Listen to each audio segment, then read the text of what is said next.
وہ بے اختیار پیچھے کو سرکی مگر پیچھے جگہ نہ تھی۔ کیا ہوا؟ شاہو کی پیشانی شکنوں سے بھر گئی۔ لہجے میں نافہمی کے تاثرات تھے۔ اس کے چہرے کو دیکھا جو مکمل لال تھا۔ پلیز آپ شرٹ یا کرتا پہن لیں، بہت آکورڈ لگتا ہے۔ لب کاٹتے اس نے بے چارگی سے کہا۔ شاہ ویر یوسف زائی تو جھٹکے پہ جھٹکا لگ رہا تھا۔ وہ واقعی معصوم تھی یا بن رہی تھی؟ شاہو کے تاثرات مزید تن گئے۔ مطلب کیا ہے؟ اس کی بات پہ اسے شک سا لگا تھا۔ وہ مزید اس کے قریب ہوا۔ پریزے اس کی حرکت اور اس کے چہرے پہ چھائی گہری سنجیدگی، سرد پن اور غصے کو دیکھا جس کے گردن کی گلٹی ابھر کے معدوم ہوئی۔ کشادہ چہرہ تن گیا۔ اس کے تاثرات جانچتے پریزے نے بدک کے اٹھ جانا چاہا مگر اگلے ہی لمحے اس کے حواس مختل ہوئے۔ کچھ پل اسے اپنا آپ بھول گیا۔ بے یقینی سے اس نے شاہ ویر یوسف زائی کی جانب دیکھا۔ اس کے چٹانی و سخت حصار میں وہ چٹک کے رہ گئی۔ اوپر سے سختی بھری قربت نے اس کی رہی سہی کسر بھی پوری کر دی۔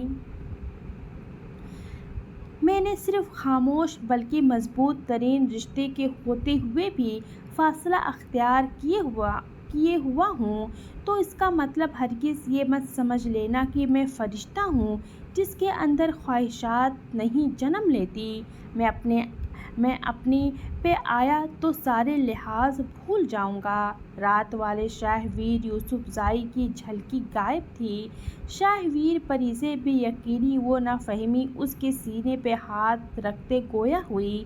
لہجے میں ایک عجیب سا خوف پنہاں تھا اور اس کے اسی انداز نے پل میں شاہو کو سنجیدگی سے باہر نکالا۔ اس کے منہ سے نکلتے اپنے نام کو سنتے سارا غصہ کہیں دور جا سویا۔ ڈھیلے بال جوڑے سے نکلتے دونوں اطراف میں بکھر گئے۔ اس کے چہرے کی ملاحت کو تکتے وہ اپنی گرفت ڈھیلی کر گیا۔ اس کی آنکھوں میں چمکتی نمی اس کا دل دھڑکا گئی۔ وہ بچپن کا عشق تھی، پھر اسے تکلیف دینا خود کو اذیتوں کے مقام پہ کھڑا کر دینے کے برابر تھا۔ محبت کی ابتدا تو روحوں کو ملاپ سے ہوتی ہے اور مقدر میں روحوں کا ملن تو علم میں تخلیق کائنات نے پہلے سے ہی لکھ دیا تھا، پھر وہ کیسے اسے ایسی تکلیف پہنچا سکتا تھا؟ اس کی ایک بے یقینی بھری پکار سنتے شاہ ویر کو ملامتوں کے سمندر نے گھیرا، اس لیے اسے خود سے علیحدہ کرتے وہ اٹھ کھڑا ہوا۔ پریزے اس کے پل پل بدلتے روپ پہ حیران تھی۔ کبھی اس کی آنکھوں میں وارفتگی، سختی، اس کی قربت اور پھر دوری، یہ پریزے کو ہر روز شنش و بنج میں مبتلا کر دیتی تھی۔ ابھی وہ صوفے پہ پڑا کرتا پہن رہا تھا۔ اس کی خاموشی پریزے کو کسی آنے والے طوفان کا خیمہ معلوم ہو رہی تھی۔ میرا کام ہے، میں جا رہا ہوں، تم 10 بجے تک تیار رہنا، میں پھپھو کے گھر تمہیں چھوڑ آؤں گا، پھر شام کو مجھے کال کر دینا، میں لینے آ جاؤں گا، پھر انشاءاللہ بیلی پور کو نکلیں گے۔ وہ آستین کے بٹن بند کرتا گویا ہوا تو اس کو نارمل دیکھتے پریزے کے چہرے پہ سکون تاثرات چھا گئے، مگر اس کی باتیں سن کے پل میں ماتھے پہ شکنیں پڑی۔ پچھلی دفعہ اس کے زکام ملا نہ جانے پہ اس کی غیر موجودگی کا بودہ سا جواز دیا، حالانکہ وہ اسے مین گیٹ کے باہر ہی اتار کے چلا گیا تھا۔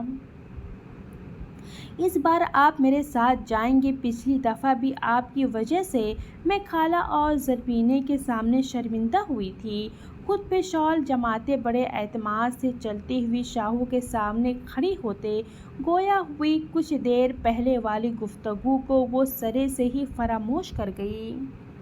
دیکھو پریزے، میں بار بار باتیں دہرانے کا قائل نہیں ہوں۔ میں نے پہلے دن سے ہی یہ بات تمہیں کلیئر کر دی تھی کہ تم نے اگر پھپھو سے ملنا ہوا تو میں تمہیں وہاں چھوڑ دوں گا، لیکن پھپھو تمہاری ماں کی بہن ہے، ان سے تمہارا اٹوٹ رشتہ ہے، مگر میں وہاں نہیں جا سکوں گا۔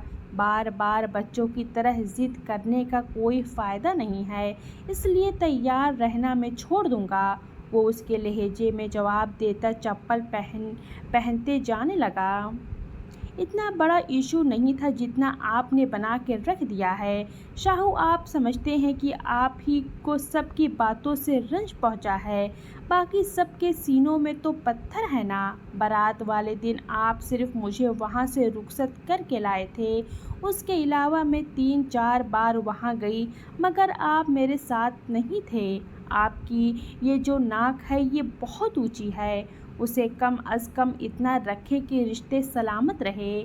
اس کے مقابل آتے وہ بولنا شروع ہوئی تو پھر سانس لینا بھی مناسب نہ سمجھا۔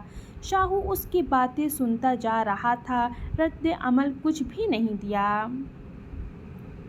زرمینے کے ساتھ تو آپ کا رویہ بہت اچھا ہے کیونکہ وہ آپ کی بہن ہیں۔ ارحم بھائی اور انابیہ پھپھو سے آپ دلی وابستگی سے پیش نہیں آتے، یہ بات میں کب سے نوٹ کر رہی تھی، مگر بولتی نہیں ہوں تو اس کا مطلب یہ نہیں ہے مجھے کچھ سمجھ نہیں ہے یا مجھے نظر نہیں آتا۔ چھوٹی سی بات کو آپ نے بتنگڑ بنا کے رکھ دیا ہے۔ آپ چاہتے ہیں کہ سب آپ کے سامنے جھک کے رہے، اور اسی انا کے الزام میں آپ کو کسی کے خلوص کی پرواہ نہیں ہے۔ اگر وہ میری خالہ ہے تو آپ کی بھی پھپھو ہیں، مگر آپ کو تضاد کی عادت جو ہے۔ پریزے نے ایک بات پہ زور ڈالتے کہی، وہ ہر بار کی طرح آج لحاظ نہیں رکھا۔ تم ایک دن جذبات میں مجھے ہمیشہ کے لیے کھو دو گی۔ مجھے لگا تھا کہ تم لوگوں کو پہچاننا سیکھ جاؤ گی، پر میں غلط تھا۔ سگے رشتے کو اسپیس دینا راستے کے ساتھ پوری منزل انہیں سونپ دینے کے برابر ہے۔ ہر رشتے میں اتنے فاصلہ ہونا چاہیے کہ وہ آپ کی زندگی کے فیصلے نہ کر سکے۔ کبھی تو باریکی سے سوچ لیا کرو۔ اس کے لہجے میں اب لچک سی تھی، جیسے اسے سمجھانے کا اندازہ ہو۔ وہ پہلے اس کی باتوں کو سنتی سٹل ہوئی تھی، اس شخص کے چہرے سے ایک لفظوں کی سچائی جھلک رہی تھی، اور اوپر سے اس کی ایسی باتیں پریزے کا دل دہلا گئی۔ کوئی بات تو تھی جو وہ اسے چھپا رہا تھا۔ پھر مجھے دل کی باتیں بتائے، ایسی ویسی کوئی بات ہوئی ہو تو، جو آپ اتنے بدگمان ہیں، وہ بھی خاص کر پھپھو سے۔ رہنے دو پرانی باتیں، جو ہو گیا سو ہو گیا، گڑے مردے اکھاڑنے سے کیا ہو گیا۔ تیار رہنا میں چھوڑ دوں گا، اور ایک اور بات، نیچے مت آنا۔ ناشتہ میں بوا کو کہہ کے ناشتہ وہ تمہیں یہیں دے جائیں گی، تحمیل مزاجی سے کہتے وہ اس کے پاس سے گزرتے جانے لگا، مگر پھر کسی خیال کے آتے رک گیا تھا۔ آج مزدور نیچے مزدوروں گندم کے لیے آئیں گے، اس لیے مجھے تم نیچے نظر مت آؤ، اور یہ کھڑکی کے پاس بھی ہرگز مت کھڑی ہونا۔ باہر سے اوپر کا پوزیشن کے سارے منظر نظر آتے ہیں۔ اسی خیال سے شاہو نے سختی سے تاکید کی، آپ بات کو گھمائیں مت، مجھے سیدھے طریقے سے بتائیں، ورنہ میں یہاں سے نکل جاؤں گی ہمیشہ کے لیے۔ آپ مجھ پر سے سارے حق و اختیارات کھو دیں گے۔ شاہو نے اس کی دھمکی بھری آواز پہ پھر سے قدم روک لیے۔ تم اس کمرے سے مجھے نکل کے تو دکھاؤ۔ مس پریزے، میر علی خان، میں نے تمہاری ٹانگیں نہ توڑ دی تو میرا نام شاہ ویر یوسفزئی نہیں، تم جانتی ہو میں اس کام سے گریز نہیں کروں گا۔ میری نرمی کے ناجائز فائدے مت اٹھاؤ، میں بار بار کہہ رہا ہوں، میری غضب کو دعوت مت دو، مجھے شاہو ہی رہنے دو، ورنہ شاہ ویر یوسفزئی علی خان بننے میں مجھے ایک پل نہیں لگے گا، اور حق و اختیارات کی بات بھی میرے سامنے مت کرو۔ میرا کردار اتنا ہلکا نہیں ہے، نہ میں فضول قسم کا خپتی دیوانہ انسان ہوں کہ تمہاری طرف قدم بھی بڑھاؤں تو پہلے بھی میری محبت کو ہوش پرستی کا نام دے چکی ہو تم ذمہ دار ہو میری، اور میں اپنی ذمہ داریوں سے کبھی دستبردار نہیں ہوتا۔ ذمہ داریاں ہر حال میں نبھائی جاتی ہے، پھر چاہے شوق سے ہو یا بحالت مجبوری۔ وہ یہ کہتا بنا اس پہ نگاہیں ڈالے لمبے لمبے ڈاک بھرتا دروازہ کھول کے باہر نکل گیا۔ پریزیں میر اس کی پشت دیکھتی رہ گئی۔ دل میں درد سا جگا تھا۔ یہ بات طے تھی وہ اسے خوش دیکھ ہی نہیں سکتا تھا۔ پریزیں وہیں بیٹھی کچھ دیر تک بوا اسے کھانا دے کے چلی گئی۔ وہ وہیں ٹیبل پہ رکھے رکھے ٹھنڈا ہو گیا۔ اس نے ہاتھ بڑھا کے نوالا بھی لینا مناسب نہ سمجھا۔ وہ جانتی تھی وہ اس کے تلخ باتوں کو سن کے غصہ ہوا، مگر پھر بھی ان کی طرح دل میں گھپ کے رہ گئی۔ وہ آہستگی سے چلتی کھڑکی کے پاس گئی۔ اسے سانس کی تنگی محسوس ہوئی۔ وہ کھڑکی کھولنے لگی تو کانوں میں شاہو کی نصیحتیں کی باز گشت گونجی، اس لیے پردہ سرکاتے وہیں کھڑی ہو گئی۔ مین گیٹ سے پچھلی سائیڈ پہ بنے کمرے میں ہجوم سا تھا۔ یہ کمرہ وہ تھا جہاں گھر کے کھانے کے لیے گندم کا ذخیرہ رکھا جاتا، جو پورے سال سے بھی زیادہ عرصے کا ہوتا تھا شاید۔ وہ اسے دیکھنے لگی چونکہ یہ منظر کافی دور تھا، مگر پھر بھی ہر چیز واضح تھی۔ رات والا شاہو کی جھلک تو گویا تھی ہی نہیں۔ اس وقت وہ دنیا کا مضبوط ترین شخص لگ رہا تھا۔ اپنی زمین سے محبت و انسیت اس کی بہت زیادہ تھی۔ نیو بلو صاف ستھرے لباس کی پرواہ کیے بنا وہ بھاری گندم کی بوریوں کو اٹھائے اندر رکھ رہا تھا۔ یہ بات پریزیں نے بغور دیکھی تھی۔ وہ اپنی محنت کا بہت قدردان تھی۔ اس کی ہر چیز سے دلی وابستگی تھی۔ وہ خود کو بہت زیادہ مظلوم سمجھتی، مگر کبھی ضمیر کی عدالت اسے جھنجھوڑتی۔ وہ غلط ہے، اور یہ عدالت تو سب سے بڑی عدالت تھی، جہاں اپنے آپ سے ظلم منصف کوئی نہیں لگتا، لیکن پھر بھی اس کے منہ پہ کبھی نہیں مان سکتی تھی۔ وہ غلط ہے، مگر اندرونی پکار اسے ہر دفعہ غلط ہی کہتی۔ وہ اس کی بات کو دلی طور پہ سراہ لیتی، مگر اس کے سامنے ہمیشہ اپنی موقف پہ ڈٹی رہتی، صرف اس لیے کہ اس نے اپنے کھرے پن کی وضاحت کبھی نہیں دی تھی۔ اور یہی بات پریزیں کے دل کو کھل رہی تھی۔ وہ اس کی بیوی تھی، پھر کیسے وہ اسے ہر بات چھپا سکتا تھا؟ اس کے تکتے تکتے دل بھر آیا جو بنا چپل کے اپنے کام میں غرق اس بات سے انجان کہ کوئی اس کی مخلصی پہ خود سے شرمندہ ہے۔ آج اس نے جانا کہ وہ شخص بہت سمجھداری کا مظاہرہ کرتا تھا، ورنہ جتنا اس نے اپنے الفاظ سے اسے تنگ کیا، کوئی اور ہوتا تو اسے ایک دن میں سیدھا کر دیتا۔ وہ اسے بنا کچھ کہے جیت گیا۔ بابا کی باز گشت کانوں میں گونجی جب اس نے نکاح کی حقیقت جاننے کے بعد شور و گل کیا۔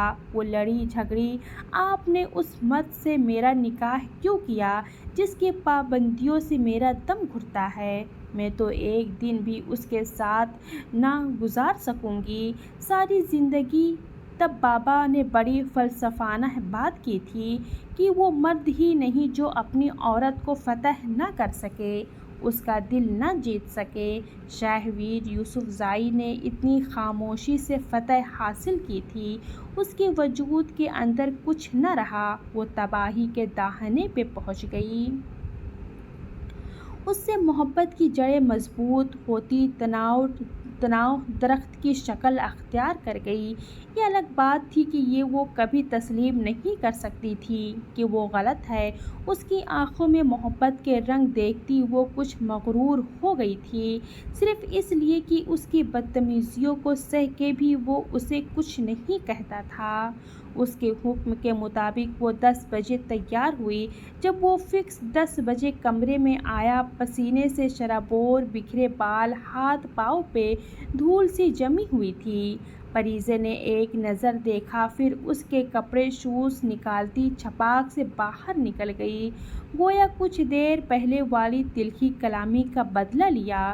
شاہو سمجھ گیا، اس لیے کچھ پل میں تیاری مکمل کرتے، ڈور لاک کرتے، کچھ ہدایت دیتے ڈرائیونگ سیٹ سنبھال گیا۔ اسے پچھلی سیٹ پہ بیٹھے دیکھ کے اس نے کچھ مناسب نہ سمجھا تھا۔ وہ مسلسل اسے نظر انداز کیے ہوئے تھی۔ آدھا راستہ تقریباً طے ہو گیا مگر دونوں میں سے کوئی نہیں بولا۔ پہلے ایک دفعہ شاہو نے اسے پکارنے کی کوشش کی مگر اس نے کوئی رد عمل نہیں دکھایا۔ تب سے مکمل خاموشی تھی۔ شاہو کو اس کی بیزارگی کا بخوبی علم تھا۔ وہ اسے سرِ فراموش کیے ہوئے تھی۔ یہ بات شاہو کو ناگوار گزری۔ وہ اسے کبھی بھی یہ بات نہ بتاتا کیونکہ اس کی جذباتی طبیعت کا اسے علم تھا مگر اب اسے بتانے کے علاوہ دوسرا کوئی چارہ بھی نہیں تھا۔ آگے آؤ، گاڑی روکتے اس نے ریموٹ سے شیشے مکمل اوپر کرتے اسے حکم سنایا مگر اس پہ کوئی اثر نہ ہوا۔ شاہو نے اسے دیکھا جس پہ اس کی بات کا خاطر خواہ اثر نہ ہوا۔ پری، اس نے نرمی سے پکارا اور اس پکار کو سنتے پریزے کے ساکت وجود میں ہلچل ہوئی۔ اس کے لہجے میں اتنی آنچ ضرور تھی کہ اس نے نظریں اٹھا کے اسے دیکھا جو اس کی طرف متوجہ تھا۔ اس نے ان گزرے دنوں میں پہلی دفعہ اسے اس نام سے پکارا اور یہ پکار تو کانوں میں رس گھول گئی۔ تم سے ضروری بات کرنی ہے، آگے آؤ، اسے کہتے اس کی آسانی کے لیے جھک کر فرنٹ سیٹ کا دروازہ کھولنے لگا۔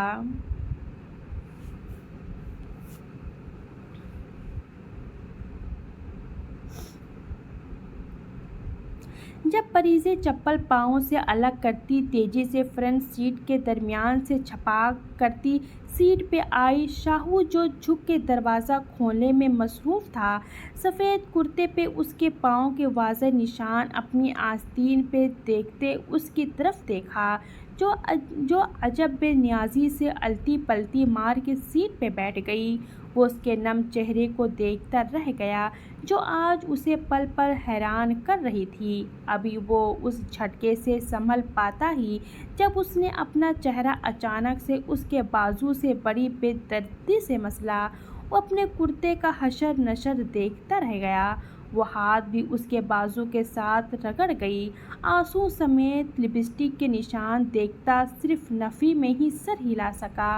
پہلی دفعہ اسے پریزے کی یہ حرکت بہت اچھی لگی۔ نہ جانے کیوں پرانی پریزے کی جھلک نظر آئی۔ وہ اس کی ہر بات فراموش کر گیا۔ اسے اپنے سفید لباس پہ ذرا سا داغ بھی گوارا نہ تھا مگر یہ اس کی شرارتی سی محبت کی نشانی کا پہلا تحفہ تھا، پھر کیسے برا لگ سکتا تھا۔ دل میں تو آئے وہ بنا جگہ کا لحاظ کیے اسے خود میں چھپا لے، لیکن یہ گھڑی آزمائش کی تھی اور آزمائشوں سے تو وہ پہلی بار گزرا نہیں تھا۔ شاہو نے اپنی جذبات پہ قابو اس کے گرد سیفٹی بیلٹ باندھا۔ گاڑی اسٹارٹ کریں اور بات کریں، نہیں تو میں پھر سے پیچھے چلی جاؤں گی، اسے علیحدہ ہوتے اس نے سنجیدگی سے کہا۔ تو اس نے گاڑی اسٹارٹ کی۔ گلے کھنکھارتے اس نے اپنی بات کا آغاز کیا تھا۔ میں نے یہ بات بتانے کا فیصلہ تو کیا ہے مگر خواہ مخواہ جذباتی سین کریٹ مت کرنا۔ اپنے جذبات کو کنٹرول کرنا سیکھو ورنہ بہت نقصان اٹھاؤ گی۔ اب بیچ میں اپنے رائے مت دینا، بعد میں بولنا۔ اس نے پریزے تاثرات جاننے چاہے جو اب نہ سمجھی سے اسے دیکھ رہی تھی تو مدعے کی بات پہ آیا وہ۔ تم نہیں جانتی، جب تمہاری اور میری بات ہوئی تھی میں نے تم سے تمام تعلقات ختم کر لیے تھے۔ تب مجھے پھپھو کی بات سے کوئی رنج نہیں پہنچا۔ میں پھر بھی کبھی کبھار چکر لگا لیتا کیونکہ میرے ماں باپ نہیں تھے، گھر میں سکون میسر نہیں تھا تو چلا جایا کرتا۔ ان دنوں میں پھپھو کے پاس زیادہ جانے لگا جب کی باتوں کو بھول گیا، ہر بات ہر رنج نظر انداز کر گیا مگر پھر جب جاتا تو پھپھو میرے سامنے عذرا کی خوبیاں بیان کرتی کہ عذرا 2 سال چھوٹی ہے پریزے سے مگر بہت سمجھدار ہے، اگر سارا گھر بھی سنبھالنا پڑے تو سنبھال لے گی، مگر پریزے جیسے جیسے جوان ہوتی جا رہی ہے ویسے ویسے اس کا بچپنا بڑھتا جا رہا ہے۔ وہ بات پہ تمہاری خامیاں گنوانے لگی۔ مجھے اچھا نہیں لگتا تھا